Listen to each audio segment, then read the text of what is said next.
My family has a little vacation home in Colorado. My parents are avid skiers, which was the motivating factor behind that purchase. The home has been in the family since before I was born. It's definitely showing its age in a lot of ways, but it's also like 40 years old. It's not going to look new. My dad's had to do a lot of upkeep on the place over the years. It's still in our family today, though it's really on its way out at this point. My dad talks about knocking it down and putting up a new place, but I don't really get involved in his decision. This story takes place about 15 years ago when I was 8 and my brother was 11. We were up in Colorado during a blizzard. The snowfall was insane, and of course my brother and I had to go out and play in it. The great thing about going up there when we were kids was the sheer amount of space.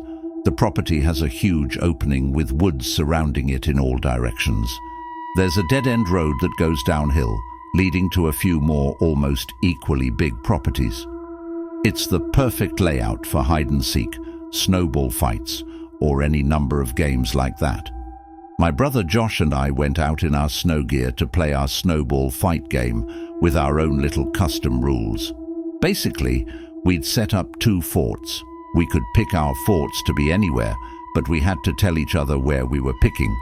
We would then make one giant snowball as the so-called jewel that we'd have to successfully steal from the other base and bring back to ours. Josh chose to make his base on the nearest neighboring property. There was almost never a car there, like 9 times out of 10, so we'd often play games on their property too, since they were never there.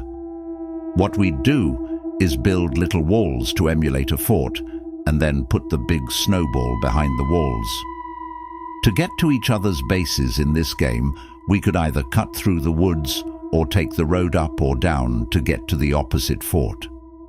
Once Josh ran down the road and disappeared, I was supposed to wait for him to blow the whistle to signal that the game had begun. I waited for a while, a long while, over 5 minutes. He had already set up his fort by then, so all he had to do was get back down there and blow the whistle.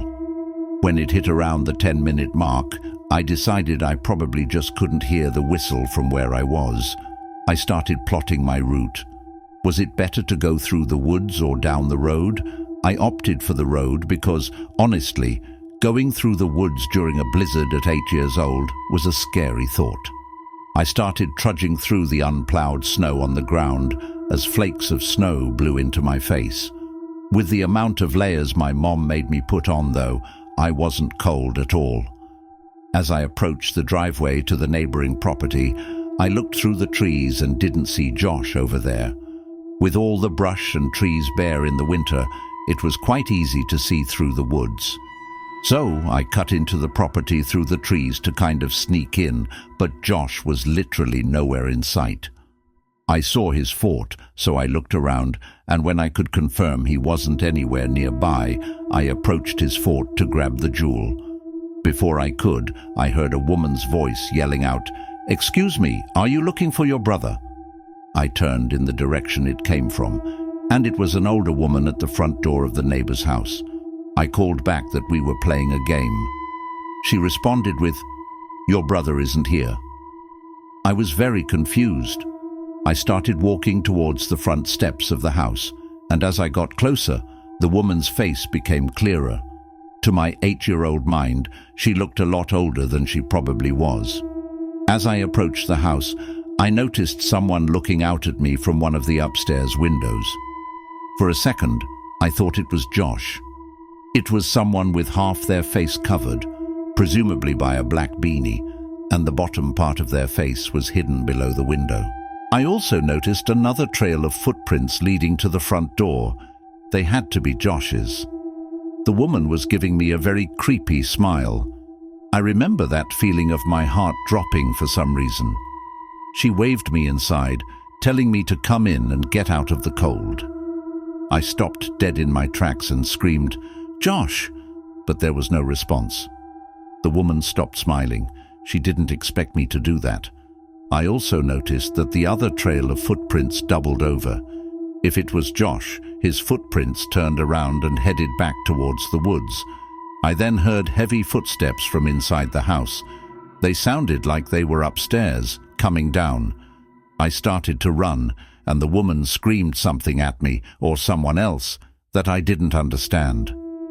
I looked back once at the house, and the face that was upstairs at the window before was no longer there.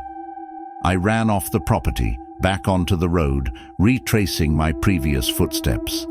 I started to hear my dad's whistling from up the hill, the whistling he'd do to get my brother and me home at dinner time. When I made it back to our driveway, my dad and Josh were already there, having been on their way to get me. Before I could even try to explain what just happened, Josh was already telling me that there were people in the neighbor's house telling him to come inside. I said the same exact thing happened to me. My dad went down there with some kind of weapon in his hand while we waited in the home with our mom. He came back after a long while and said that the front door was locked and no one was answering. So we went to another neighbor's house. They knew the owners of that house and called them. This part still gives me chills whenever my dad mentions what he was told. The owners of that house were not there that weekend. Nobody was supposed to be in the house. The cops were called and everything, and my brother and I had to speak to one of the officers on the scene to describe the woman. After that, we were no longer involved. According to my dad, the back door was unlocked and the house was investigated, but nothing was found. For this reason, my parents took home any extra valuable things in fear of a break-in while we were gone. After that day, we steered clear of playing on that property, just from the creepiness factor of that memory alone. Thank God we didn't go into that house.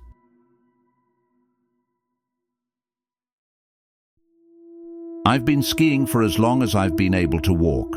My parents used to ski competitively. That's actually how they met. So it was really important to them that my siblings and I learned as early as possible. Fast forward about 20 years, and that's how old I am now. This story happened to me a few winters ago when I was 21 years old and a senior in college. Everyone knows the best skiing accessible to the Northeast is in Vermont. It was going to be a trip like any other. Me, Jaden, Ryland, and Amir. I can't remember for the life of me which mountain we were skiing on that trip, as Jaden had booked the whole thing and Ryland was driving. What I do remember was that it was massive, with 7 ski lifts covering all the different peaks. If I had to guess, it was Killington.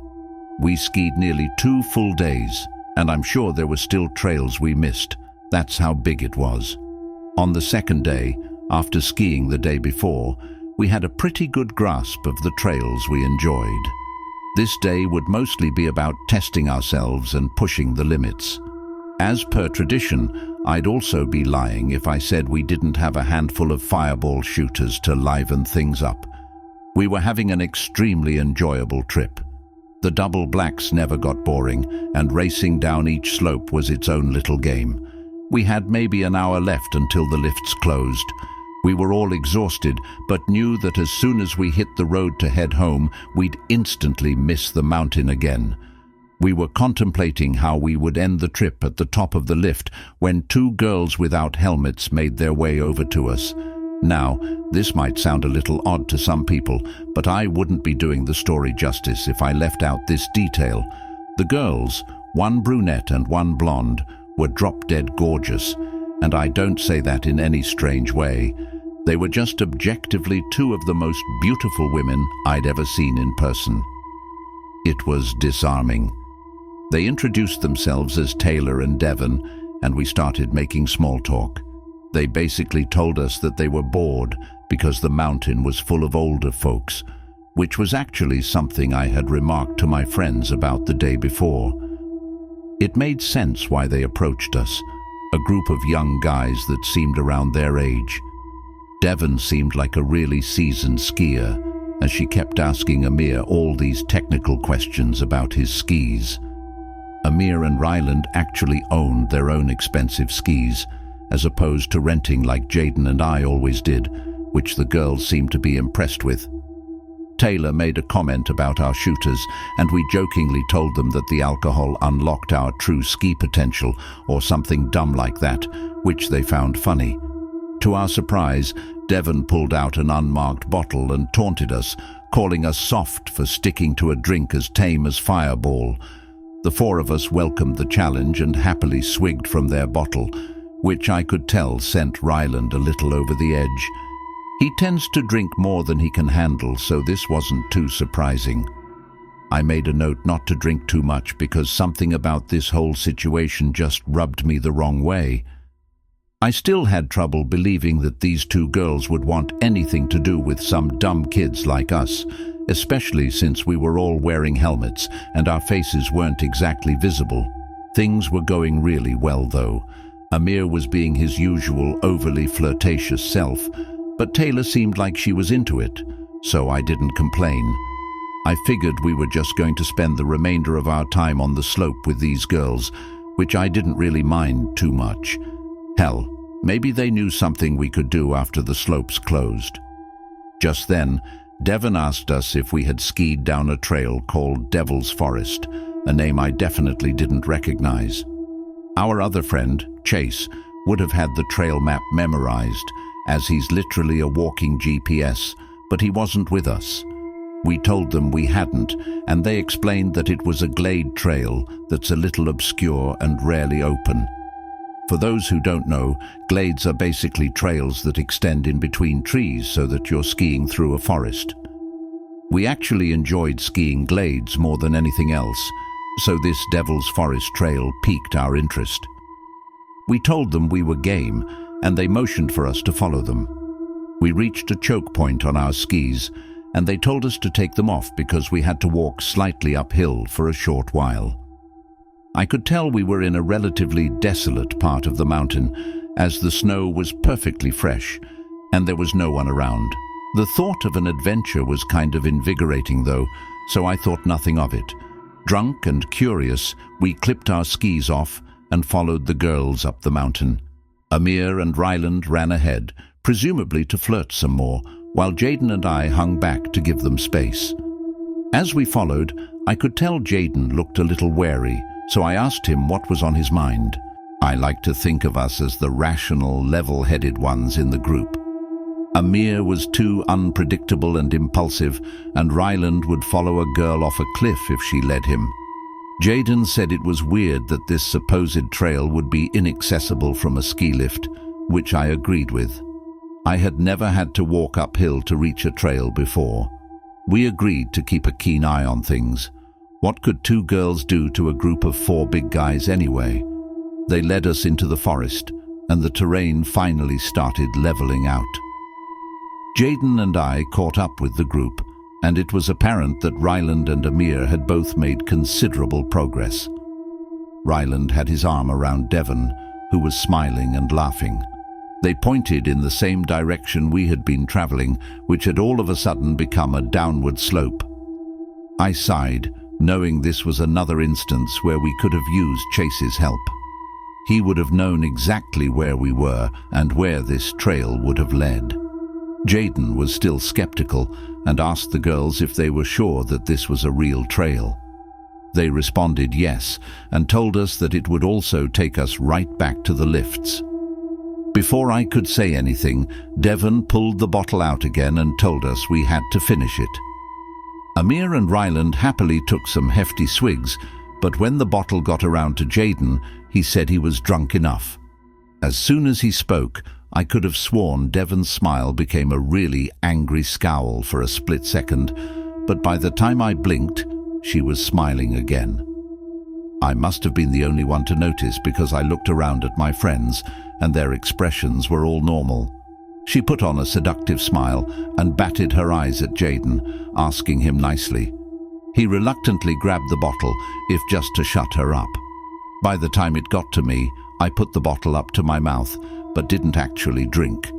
Everything about this encounter was trickling alarm bells in my head. I handed the bottle back to Devon, who put it away. I noted that neither girl drank this time around. It dawned on me that I hadn't seen either one of them drink anything this whole time. I checked my phone, half an hour until the lifts closed. I tried to come up with some excuse for why we couldn't ski this trail, saying that we wouldn't have enough time to get back up and down the mountain to where we had parked. The girls insisted that we'd have enough time and that the lifts were connected on the bottom anyway.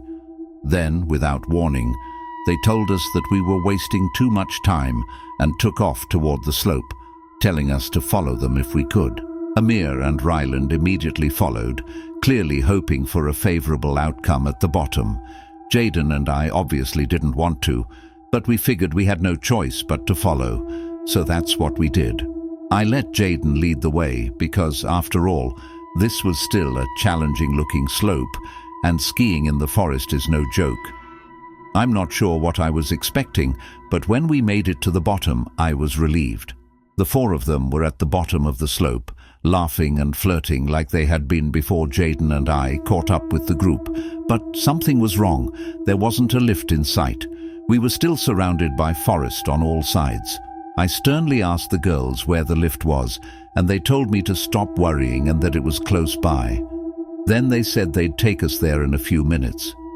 I relaxed a little, assuming that I was worried this whole time about nothing. As I was rubbing my eyes, I heard a distinct thump in the snow. I opened them to see Ryland, who was literally passed out on his back in the snow. The girls laughed, calling him a lightweight, but I could tell it was more serious than that. Before I could even react, Amir slumped over too. I started freaking out and rushed over to them, unclipping my skis. I thanked my lucky stars that they seemed to be breathing normally, but I was beyond horrified. Jaden took a step towards the girls, asking them what the hell was going on. They seemed genuinely shocked, saying they had no idea what was wrong. Jaden took another step before he too passed out in the snow.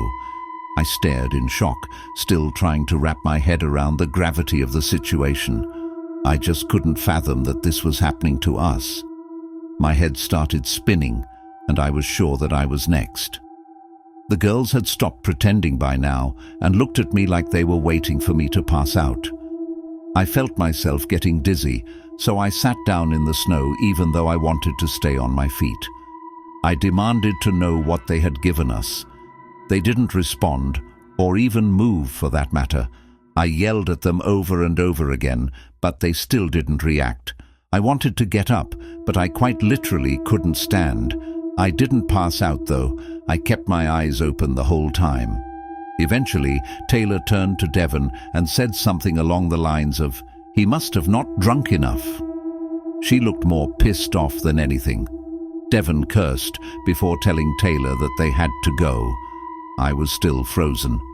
After unclipping their skis, I watched them take Amir and Ryland's skis before trudging off into the woods. I had to do something, but my body still felt numb. I couldn't just let them walk off with my friend's skis.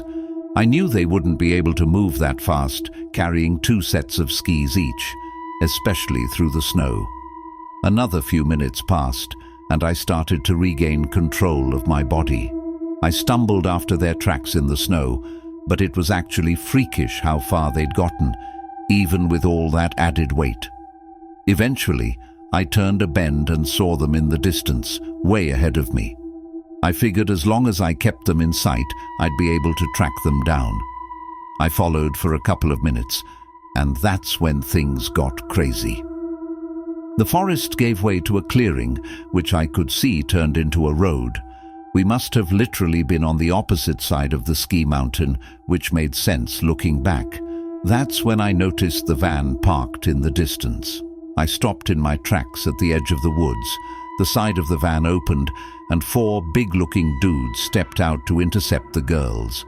The girls motioned for the guys to get back in the van, and one of them turned and pointed directly at me.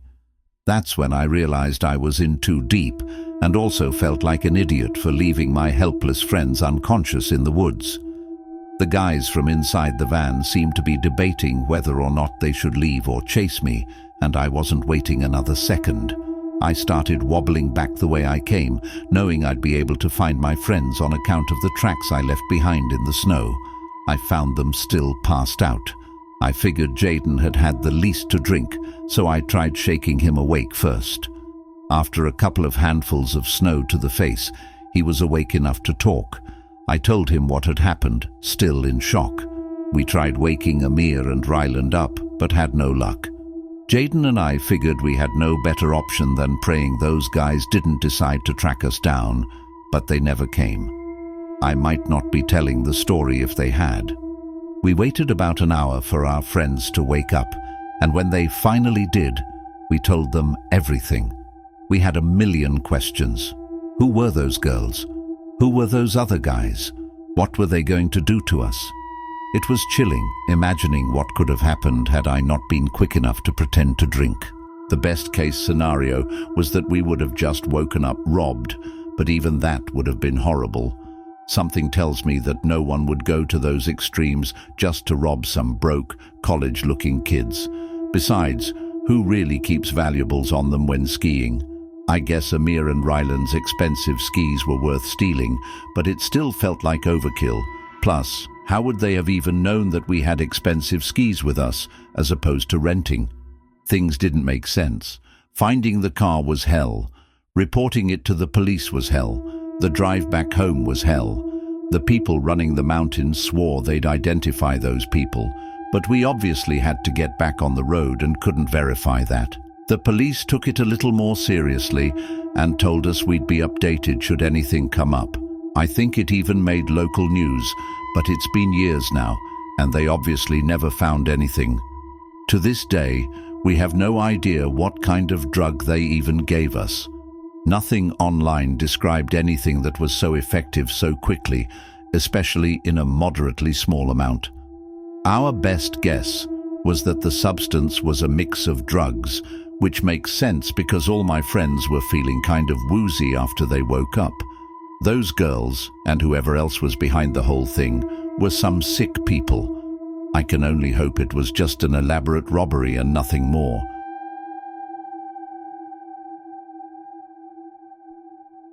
This is going to sound a little weird, but bear with me. Every winter, my friends Kyle, Ricky and I have this little tradition of walking out onto this frozen lake a few towns over. It's not some grand event or anything. We just do it for fun. There's something about the vibe of being out there on the ice, surrounded by the quiet stillness, that feels almost otherworldly. It's just one of those simple things we've always enjoyed. Call us weird, but we can never get enough of the serenity. If you've ever been out in nature by yourself, with the only sound being the gentle patter of snowflakes, you know what I'm talking about. It feels like you've got a piece of nature all to yourself. The photos always turn out great too, which is a huge plus for a couple of edgy guys like us. This happened this past winter. It's April as I'm writing this, so about 4 months ago. I know what you're probably thinking, but don't worry, none of us fell through the ice. That's not what this story is about. It was snowing pretty heavily that night, which was the main reason we decided to go. It had been consistently below freezing for a couple of weeks too, so we were relatively confident the lake was completely frozen over. I'd personally take winter over summer any day of the week. I bet all my friends would agree. There are about 1 million reasons why, but one of them is as simple as the snowfall itself. First of all, it's just pretty. What I like most about it, though, is that you'll never find yourself in complete darkness. Even after sunset, the world isn't entirely dark. The light reflecting off the white snow blends day and night, leaving you with this really surreal feeling that doesn't arise from anything else. The moon was also pretty full that night, so that feeling was amplified. Kyle was driving that night. He had a pickup that handled pretty well in the snow, so we just played it safe and let him drive, even though Ricky was usually the one who chauffeured us around. The lake itself is surrounded by a thin forest, so we couldn't actually drive all the way to the water's edge. I don't think forest is the right word. It's really just a cluster of sparsely scattered trees, but it's more than enough to prevent a car from driving through. We parked in a nearby lot and got out of the car. It was freezing out. The three of us bundled up and walked toward the lake. I didn't smoke at the time. I still don't. But Ricky and Kyle both do, so they lit a couple of cigarettes as we walked. I think it was after midnight, but I can't say for sure. All I remember is that there wasn't a soul out there. Not an animal, not a person. Nothing. No movement whatsoever besides the three of us. We reached the lake, and as we anticipated, it seemed completely frozen over. The three of us were laughing about something stupid when Kyle picked up a small boulder and chucked it onto the ice, testing its integrity. It didn't even crack, so we took that as an indication to make our way toward the middle of the lake. We obviously didn't go super far on the ice. That would have been careless, but we did venture a decent ways away from the ledge. We were maybe 100 feet out when something caught our attention on the far side of the lake near the edge where the trees bordered the ice. Something big and dark was moving. We stopped talking immediately. We just stopped in our tracks, watching whatever it was. It was large, hunched over, and moving slowly toward the lake. Finally, we realized what we were looking at. It was a bear. Ricky was the first to say something. He whispered, "Is that a bear?" as quietly as he could. I didn't answer. My heart was already racing. If it was a bear, the last thing we wanted to do was draw its attention. We stood there, frozen, not even daring to breathe too loudly. But then, as the figure moved closer, something felt off.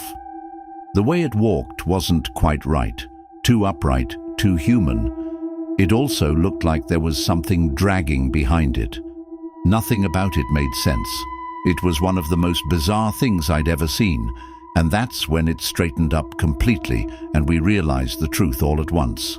It wasn't a bear, it was a person wearing some kind of bear suit. Kyle said, "What the hell?" in a low voice, and I was thinking the same exact thing.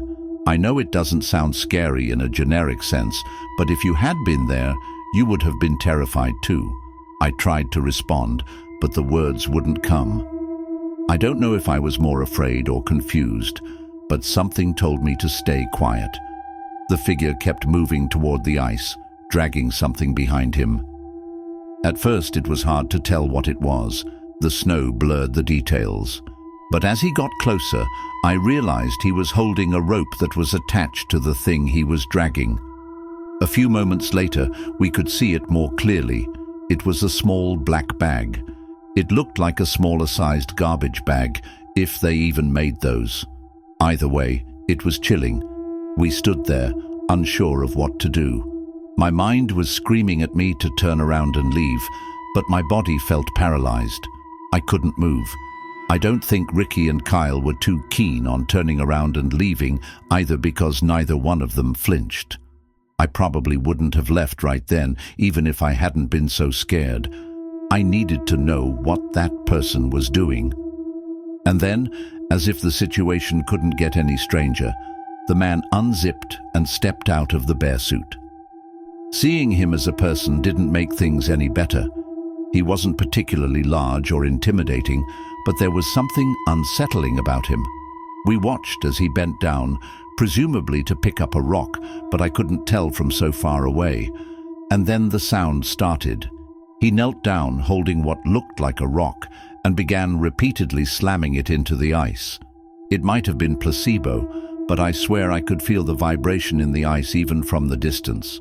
He was trying to break through, most likely to dispose of whatever was in that bag. Ricky tapped my shoulder, and I turned to see him and Kyle moving back towards solid ground. Without a word, I followed suit, and the three of us tried to move quickly without making too much noise. Every step felt deafening in the quiet, even though I knew there was no way that guy could hear the crunch of snow from that far away. We barely made it a few yards when a voice yelled out, "Hey!" from behind us. I didn't even look back. I just started running, praying that guy didn't have a gun. The cold didn't help. I found myself starting to get winded after not even a minute of running. I don't know if he followed. I don't think he did. But in that moment, we were in full-on panic mode. We reached the edge of the lake, and at that point, I was gasping for breath. After a very short break, we made our way back to the car silently, and Kyle drove off immediately.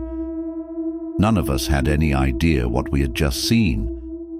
Kyle said it was probably someone dumping their trash, but I told him that was ridiculous. Who in their right mind would dress up in a bear suit in the middle of the winter to illegally dump their trash? There was no way. Ricky said it was definitely someone dumping a body, but I told him the bag was way too small for that. The three of us talked about it the whole ride home, but we couldn't agree on a definite explanation. We never got an answer. The reason I'm thinking about this now is because my mom was watching TV the other day, and an old missing persons report popped up on the screen. It was a child from around our area, and the timeline of his disappearance matched up pretty closely with what we had seen on that lake. I'm not jumping to conclusions. I know it's a long shot and probably just an unfortunate coincidence, but I can't help but wonder if those two things are somehow related. By the time you're hearing this, we've probably reported our sighting to the police.